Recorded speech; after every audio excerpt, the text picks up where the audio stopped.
අදවසේ දිගහැරුම අදවසේ හැරවුම දකුණු ආසියානු භූදේශපාලනය වෙනස් කළ රැඩ්ෆීල්ඩ් රේඛාව පිළිබඳ. මොකක්ද මේ රැඩ්ෆීල්ඩ් රේඛාව කියලා කියන්නේ?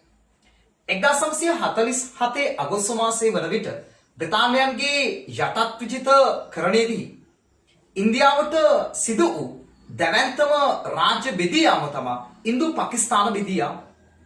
බ්‍රිතාන්‍යයන් ආරම්භයේ සිට බෙදා පාලනය වෙන් කිරීම කියන දේශපාලනික න්‍යාය පත්‍රය තුළ සිටි අතර මේ විදිහට ඉන්දියාව තුළ උද්ගත වෙලා තිබ්බ මුස්ලිම් ලීගයේ ක්‍රියාකලාපය සහ ජාතික සංගමයේ අඩාල වීම මෙන්න මේ සංසිද්ධීන් වල අවසන් ප්‍රතිඵලය වූයේ ඉන්දියාව තුළ තවත් රාජ්‍යයක් නිර්මාණය වීමයි. ඉතින් මේ ඉන්දු පාකිස්තාන බෙදියාම තීරණය කරපු ඒ නිර්ණය කරපු රේඛාව තමයි රැඩ්ෆීල්ඩ් රේඛාව කියලා කියන්නේ. සිරිල් රැඩ්ෆීල්ඩ් කියන නීතිඥයා විසින් බෙන්ගාලය සහ පංජාබය වෙන් කරමින් ඒ රේඛාවක් නිර්මාණය කරනවා. ඒ තමයි රැඩ්ෆීල්ඩ් රේඛාව කියලා කියන්නේ.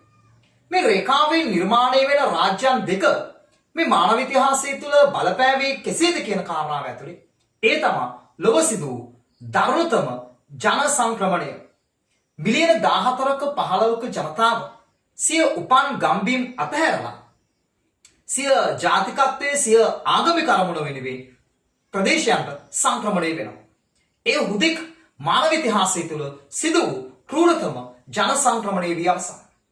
නමුත් රැඩ්ෆීල්ඩ් රේඛාවේ ඉන්දු පාකිස්තාන බෙදියාම වෙන්නවා වර්තමානයේ වන විට මේ කියන ඉන්දු පාකිස්තාන ගැටුම විසඳාගත නොහැකි දේශපාලනික අර්බුදයක් බවට පත්ව අවසන්. බ්‍රිතාන්‍යයන්ගේ මේ යටත් විජිත ප්‍රතිපත්තියේ අදටත් නොවිසඳගත හැකි ගැටලුවක් බවට ඉන්දු පාකිස්තාන ගැටලුව හඳුනා ගැනීම හැකියාවක් තියෙනවා. ඒත් එක්කම කාශ්මීර අර්බුදය මේ තුල උපන් දරුවෙක් විදියට හඳුනා ගැනීම හැකියාවක් තියෙනවා. ඒ නිසා රැඩ්ෆීල්ඩ් රේඛාවෙන් රාජ්‍යයන් දෙකක් වෙන් කිරීමට බ්‍රිතාන්‍යය තීරණය කරත් එය දකුණු ආසියානු භූදේශපාලනය වෙනස් කරපු තීරණාත්මක රේඛාවක් බවට පෙන්වා දිය යුතුයි.